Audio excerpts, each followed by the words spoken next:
Hi everyone, thank you so much for joining us for another On Call for All Kids. This is a weekly segment we have here at Johns Hopkins All Children's Hospital where we're talking about timely topics in pediatric healthcare. Today we're talking about summer hydration, and here are your top 3 takeaways.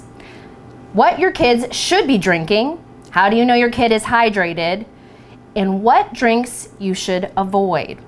I'm Ashley Roberts, and I'm joined by Dr. Patrick Mularoni. He's the medical director of our sports medicine program.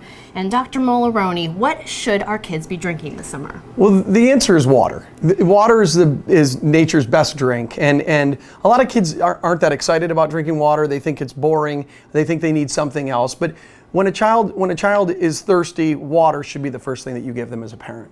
How much water should kids be drinking a day? Well, you know, when we look at children over the age of 1, we want them to be having 8 ounces per year of age until they're 8 years of age. So an 8-year-old should be having 8 8-ounce glasses. A 5-year-old should be having 5 8-ounce glasses. And that seems like a lot. And then anybody over 8 years of age is going to have 8 ounces or 8 8-ounce glasses a day. It seems like a ton. But if you're actually drinking 16-ounce glasses, which most older kids are drinking, that's only 4 16-ounce glasses a day. So it's very attainable. Okay, so just incorporate it into your life. How do you know that your child is getting enough water throughout the day?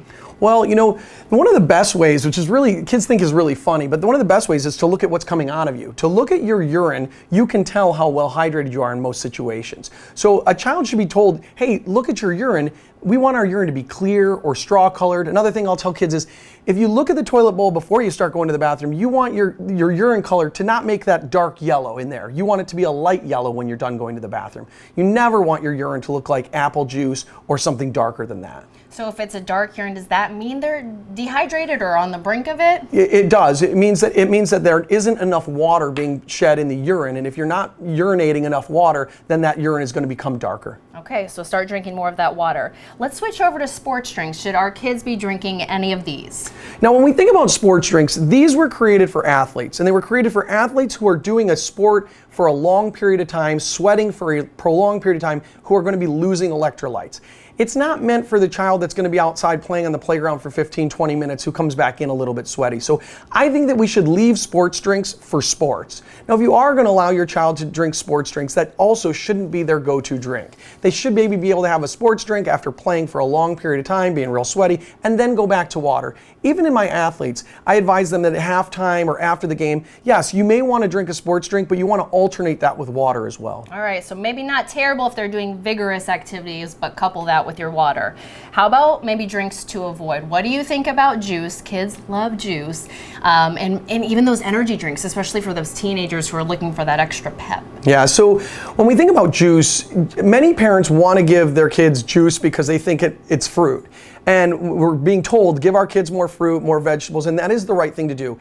But when you think about juice, that isn't fruit necessarily. That is the sugar water out of the fruit. You know, when you're eating fruit, you're getting the pulp in that. And many of the juices that we're giving our kids, the ones that are marketed to kids, they may have 10% juice or 20% juice, and they're not really what you think they are. So juice is okay if it's being given as a treat, but it shouldn't be the primary thing a child is drinking. Again, I come back to water. They should be drinking water, and then if you're giving them something as a treat, it's juice. You know, we have an obesity epidemic in our country, and a lot of kids are overweight. And when you're drinking juice all day, that is just empty calories. It's sugary calories that you're putting, it's drinkable weight at that point, or drinkable calories, and it's going to contribute to the obesity crisis in our country if your child's drinking juice all day. So as a parent, if you're going to give your kid a treat, or if it's a meal that you want to give them a treat, then juice is that treat maybe that they're drinking during the meal. But if they're trying to hydrate through the day, or they come in from playing outside, you want to give them water. And you also asked about energy drinks, and a lot of kids are drinking energy drinks in the summer because they want that juice and they want the sugar associated with it, but they also want the caffeine. And I just really warn against that, because these kids are drinking a lot of energy drinks that have a lot of caffeine in them, and they're becoming addicted to caffeine. And then they go back to school during the school year and they're not having that much caffeine. So we see kids coming to the ER with caffeine withdrawals or with sleep problems associated with those energy drinks. The second thing is a lot of kids are drinking energy drinks and skipping meals because of it. Because they're getting that sugar, that carbohydrate, and they're getting the caffeine, they'll skip meals. And that's just not the right thing to do. Kids should be drinking water drinking some other beverages, but also eating 3 meals a day. Okay, Dr. Mularoni, thank you so much for all these tips on summer hydration. If there's a topic you would like us to cover as well, you can just comment below on this video. We would love to hear from you. You can also check out our website. It's hopkinsallchildrens.org/newsroom, and we have a lot of stories and different articles that you can check out there as well. Thank you for watching. We'll see you next week.